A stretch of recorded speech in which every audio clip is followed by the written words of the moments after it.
रतनपुर नामक एक गांव जो एक नदी के किनारे बसा था। उस गांव में हमेशा चहल पहल बनी रहती थी। रतनपुर में किशोर का एक गरीब परिवार रहता था। उसके परिवार में उसकी पत्नी लीला और एक 8 साल का बेटा रहते थे। किशोर दूसरों के खेतों में काम करके अपना घर चलाता था। दिसंबर की आखिरी रात में सभी अपने घरों में बैठकर नए साल की तैयारी कर रहे थे। किशोर के घर में उस दिन खाने के लिए कुछ नहीं था। लीला, ऐसा क्यों है कि मैं इतनी मेहनत करने के बाद भी तुम दोनों को अच्छी जिंदगी नहीं दे पा रहा हूँ। मैं तो अपने घर में 2 वक्त की रोटी भी अच्छे से नहीं जुटा पा रहा हूँ। ऐसा लगता है ये नया साल भी हमारा ऐसे ही गुजरेगा। ए जी, आप ऐसी बातें क्यों कर रहे हैं? हमारे पास जो भी है मैं उसी में खुश हूँ। और देखना, भगवान हमारी एक दिन जरूर सुनेगा। उस दिन उसके बेटे को बहुत भूख लगी थी, परंतु वह अपने माता पिता की बातें सुनकर भूखा ही सो गया। तभी उनके दरवाजे पर किसी की आवाज सुनाई देती है। इस समय इतनी ठंड में कौन हो सकता है? किशोर जैसे ही घर से बाहर आकर देखता है तो वहां पर एक गरीब बुढ़िया खड़ी दिखाई पड़ती है और वो बुढ़िया किशोर से कहती है, बेटा, मैं पास के गांव में रहती हूँ और आज काफी ठंड है। रात भी बहुत हो चुकी है, तो क्या मैं आज रात यहाँ रुक सकती हूँ? बुढ़िया की बातें सुनकर किशोर मन ही मन सोचने लगता है। मेरे पास तो इस टूटे मकान में एक ही कमरा है। मैं इस बूढ़ी अम्मा को कहाँ रखूंगा? कुछ देर सोचने के बाद किशोर ने बुढ़िया से कहा, अम्मा, मैं एक बहुत गरीब आदमी हूँ। मेरे पास इस टूटे मकान में केवल एक ही कमरा है जिसमें मैं अपने पूरे परिवार के साथ रहता हूँ। अगर आपका मन हो तो आप रात भर के लिए हमारे साथ रह सकती हो। हाँ बेटा, मुझे कोई दिक्कत नहीं है। मुझे बस रात ही तो बितानी है। इतना कहकर किशोर बूढ़ी अम्मा को अंदर ले आता है। अंदर आने के बाद बुढ़िया किशोर के बेटे से कहती है, अरे बेटा, तुम अभी तक सोए नहीं हो? तुम्हें भूख लगी है ना? आओ, देखो मैं तुम्हारे लिए क्या लाई हूँ। बूढ़ी अम्मा ने अपने थैले से थोड़े फल और खाना निकालकर किशोर के बेटे मोहन को दे दिए। काफी रात हो चुकी थी। सभी ने बुढ़िया अम्मा के लाए खाने को खाया और अपने अपने बिस्तर पर सो गए। अगले दिन मोहन जब अपने बिस्तर से उठा तो उसने देखा कि वो बूढ़ी अम्मा अपने बिस्तर पर नहीं थी और उनका थैला वही कोने में रखा था। किशोर ने थैले में देखा तो उसमें बहुत सारे पैसे थे। अरे, ये तो बूढ़ी अम्मा का थैला है और इसमें बहुत सारे पैसे भी हैं। इतना कहकर किशोर उस बुढ़िया को देखने निकल जाता है। बुढ़िया गांव से निकल जाती है। काफी देर ढूंढने के बाद किशोर को वो एक पेड़ के नीचे खड़ी हुई दिखाई पड़ती है। किशोर उसके पास आकर उनसे कहता है, अम्मा, ओ अम्मा, ये आपका थैला रह गया। बुढ़िया किशोर की तरफ देखकर बोली, बेटा, ये पैसा मैंने किसी अच्छे भले इंसान के लिए जमा किया था और तुम एक बहुत अच्छे इंसान हो। तुमने मुझ बुढ़िया को अपने घर में रहने दिया और इतना मान सम्मान किया, इसलिए मैं ये पैसा तुम्हारे लिए छोड़ आई थी।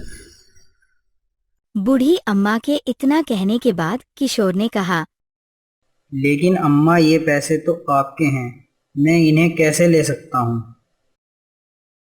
बूढ़ी अम्मा ने किशोर की एक बात ना मानी और कहा, बेटा, तुम इस पैसे को अच्छे काम में लगाना। इतना कहकर वो बुढ़िया वहां से चली गई। नए साल का पहला दिन किशोर के लिए खुशी से भरा था। किशोर उन सारे पैसों को लेकर अपने घर आता है और अपनी पत्नी को सारी बात बताता है। अरे, क्या आप सही कह रहे हैं? वह बूढ़ी अम्मा हमारे लिए किसी भगवान से कम नहीं है।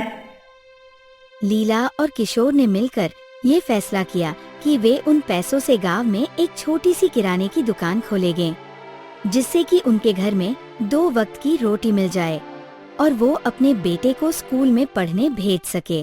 कुछ दिनों बाद उन्होंने गांव में एक छोटी सी राशन की दुकान खोली। धीरे धीरे किशोर की दुकान अच्छी चलने लगी और गांव के सभी लोग किशोर की दुकान से ही राशन लेने लगे। ऐसे ही धीरे धीरे कुछ समय बीत जाता है। किशोर के बगल में ही एक और दुकान थी। उस दुकान के मालिक का नाम कमल था। कमल को किशोर की तरक्की देखकर बहुत जलन होती थी।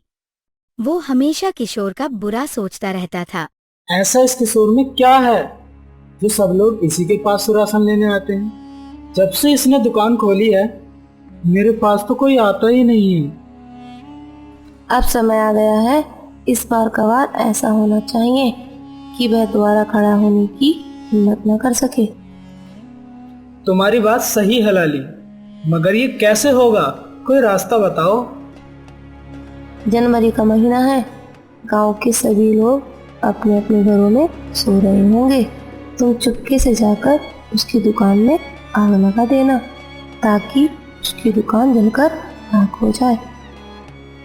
मगर यह काम इतना आसान नहीं है, किसी ने देख लिया तो। डरने की कोई जरूरत नहीं है, रात बहुत गहरी होगी, अंधेरा अपना काम करेगा। ये मौका किशोर को भिखारी बनाने का है। सुनिए जी, ये हमारा खेल है और चाल में ही चलना है। ठीक है लाली, तुम जैसा कह रही हो मैं वैसा ही करूँगा। आज रात को उसकी दुकान जलाकर उसे भिखारी बना देंगे। अब उसका खेल खत्म। जनवरी का महीना था और कोहरे भरी रात थी। कमल अंधेरी रात को किशोर की दुकान की तरफ निकल पड़ता है। दुकान पर पहुंचने के बाद वह चुपके से दुकान में आग लगा देता है और खुशी खुशी अपने घर चला जाता है। ठंड अधिक होने के कारण गांव वाले दरवाजे और खिड़की बंद करके सो रहे थे, इसलिए किशोर की जलती हुई दुकान पर किसी की नजर नहीं गई। दुकान के अंदर तेल एवं घी आदि भी थे, जिनके कारण दुकान अधिक देर तक जलती रही। अगले दिन जब सुबह हुई तो किशोर अपनी दुकान की तरफ निकलता है और कुछ देर में वह दुकान पर पहुंच जाता है, परंतु वहां पर सब राख हो चुका था। ये देखकर किशोर बहुत दुखी हुआ। उसके सारे सपने टूट जाते हैं। दुख और चिंता से भरा किशोर एक पेड़ की छाव में जाकर बैठ जाता है। वो मन ही मन सोचता है, हे भगवान, ये क्या हो गया? मैंने कितने सपने देखे थे, वो सारे टूटकर बिखर गए। मैंने तो हमेशा सच और ईमानदारी की जिंदगी जी है, तो ये मेरे साथ ऐसा क्यों होता है? हमेशा मैंने अपनी ज़िंदगी में कष्ट ही कष्ट देखे हैं और अब अपने बेटे को अच्छी ज़िंदगी देना चाहता था। मैंने इतनी जी जान से मेहनत करके इतने ग्राहक बनाए थे।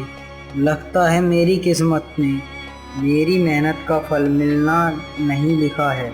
मैं अपनी पत्नी और बेटे को अच्छा जीवन देना चाहता था, लेकिन शायद किस्मत को ये भी मंजूर नहीं था। अब मैं करूं तो क्या करूं?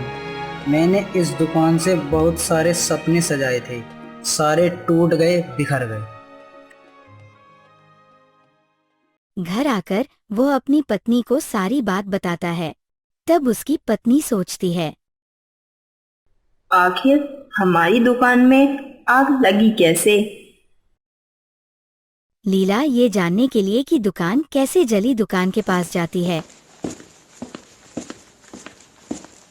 उस दुकान के पास कमल की दुकान भी थी। तभी लीला कमल के पास जाती है। कमल भैया, क्या आपको पता है कि इस दुकान में आग कैसे लगी? नहीं लीला बहन, इस बार ठंड अधिक पड़ रही है, इसलिए मैं दुकान जल्दी बंद कर चला जाता।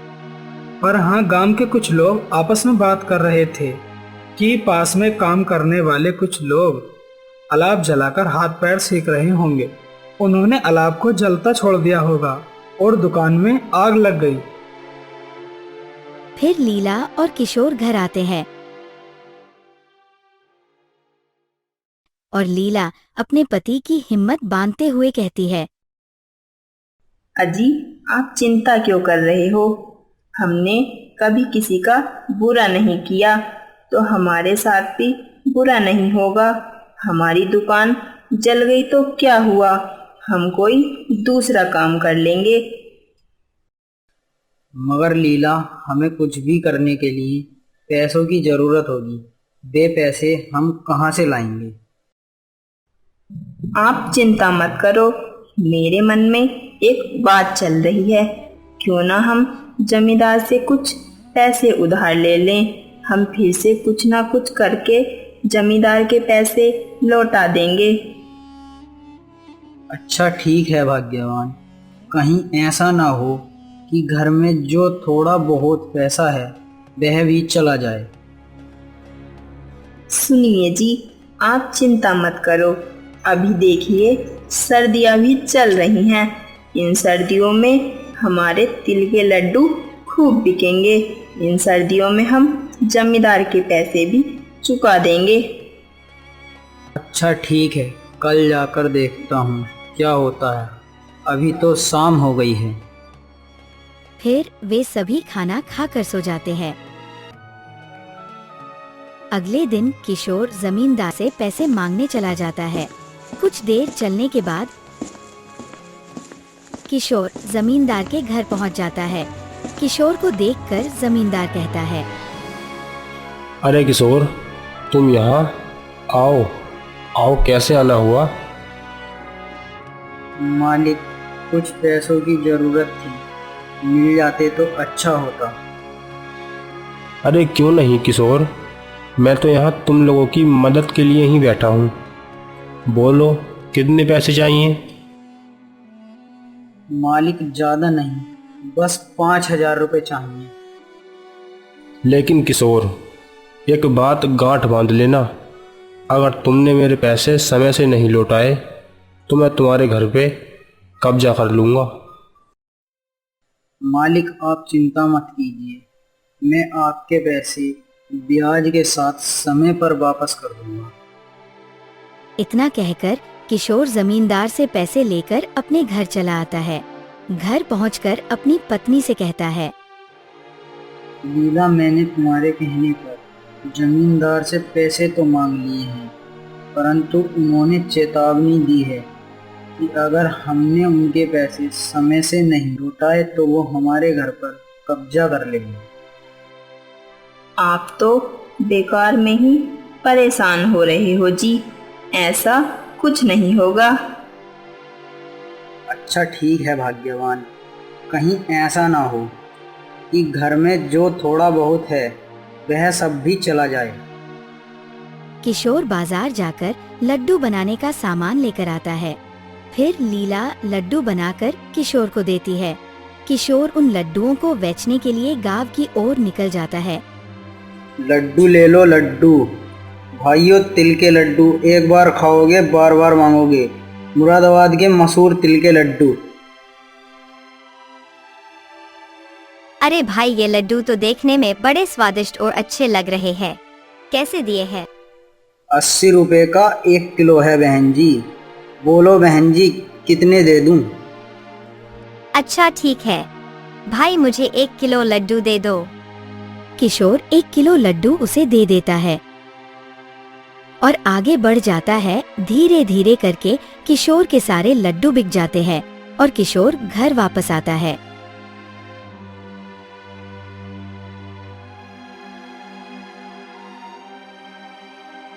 अरे ओ भाग्यवान, जरा 1 गिलास पानी तो देना, आज मैं बहुत थक गया हूँ।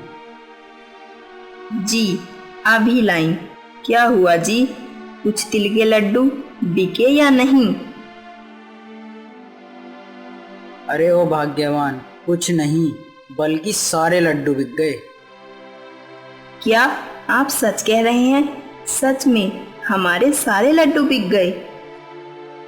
लीला, लोगों को हमारे लड्डू इतने पसंद आए हैं कि हमारे सारे लड्डू झट से बिक गए। अगले दिन लीला और ज्यादा लड्डू बनाती है और किशोर को बेचने के लिए दे देती है। किशोर इन लड्डुओं को लेकर पास के गांव में निकल जाता है। बड़ी दूर से आए हैं, प्यार का तोहफा लाए हैं, अपना दो या ठुकरा दो, भैया हम तो तिल के लड्डू लाए हैं। किशोर ऐसे ही आवाज लगाकर लड्डू बेच रहा था। अरे भाई, हमने सुना है तुम्हारे लड्डू बहुत स्वादिष्ट हैं, हमें भी तो चखाओ। हाँ भाई, क्यों नहीं, ये लो। हाँ भाई, सच में ये तो बहुत स्वादिष्ट हैं, जरा 2 किलो हमें भी दे दो।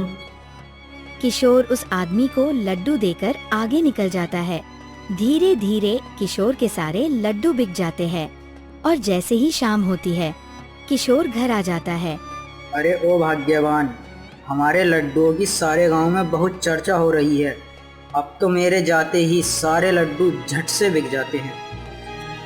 जनवरी का महीना था और सर्दियां भी अपने चरम पर थी। किशोर और लीला अपने घर के बाहर बैठकर बातें कर रहे थे। तभी वह जमींदार उनके पास आता है और कहता है, सुनो किशोर, मेरी बेटी की शादी होने वाली है और मैं बारातियों के स्वागत में कोई भी कमी नहीं रखना चाहता। मैंने तुम्हारे तिल के लड्डुओं की बहुत चर्चा सुनी है। क्या तुम मुझे तिल के लड्डू बनाकर दे सकते हो? हाँ मालिक, क्यों नहीं, मैं आपको जल्दी ही तिल के लड्डू बनाकर देता हूँ। ठीक है किशोर, मैं तुम्हें आज का समय दे रहा हूँ, तुम मुझे जरूर तिल के लड्डू बनाकर दे देना। ये सारी बातें कमल और उसकी पत्नी एक पेड़ के पीछे छिपकर सुन रहे थे। कमल और उसकी पत्नी किशोर की इतनी तरक्की देखकर बहुत जलते थे और वो इसी खुराफात में थे कि लीला लड्डू बनाए। इधर लीला ने ढेर सारे लड्डू बनाकर तैयार कर दिए और अपनी रसोई में ही रख दिए। तभी कमल और उसकी पत्नी सारे लड्डू चुरा लेते हैं। जैसे ही सुबह होती है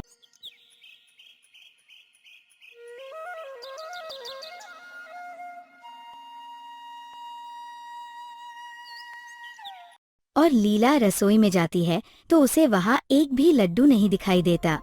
लीला सारी बात किशोर को बताती है। हे भगवान, ये क्या हो गया, भला ऐसे कैसे हो सकता है। मैं अभी जमींदार के घर जाता हूँ, उससे आज का समय और मांगता हूँ। इतना कहकर किशोर जमींदार की घर की तरफ निकल जाता है। कुछ देर चलने के बाद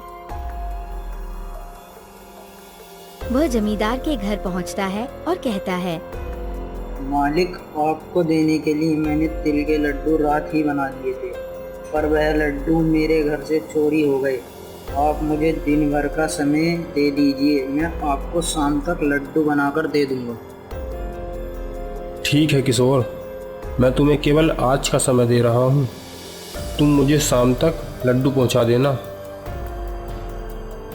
ठीक है मालिक, आप चिंता मत कीजिए, मैं आपको शाम से पहले ही लड्डू पहुँचा दूंगा।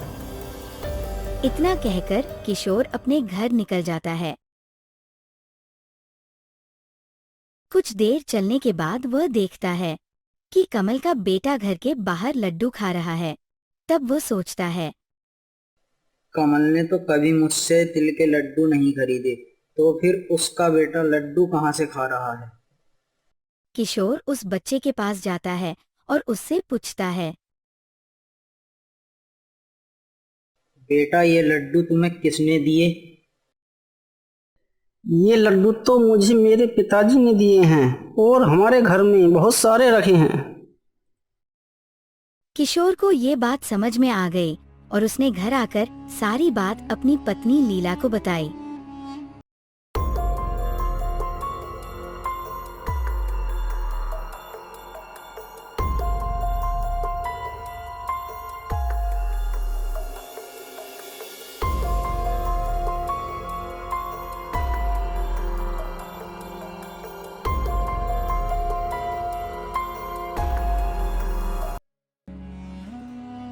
तब लीला ने कहा, अजी, आपको जमींदार के घर जाना चाहिए, अब वही हमारी मदद कर सकते हैं।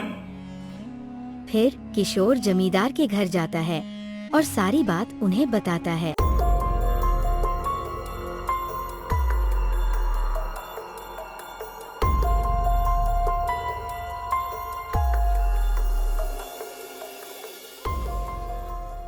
जमींदार अपने नौकरों के साथ कमल के घर की ओर निकल जाते हैं।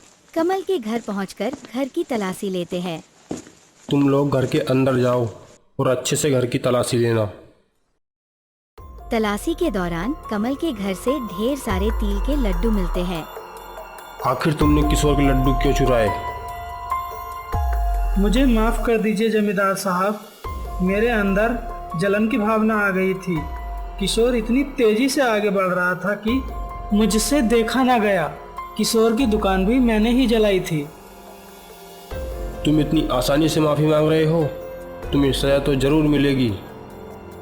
फिर जमींदार कमल और उसके पूरे परिवार को गांव से निकाल देता है और उसके किए की सजा मिल जाती है।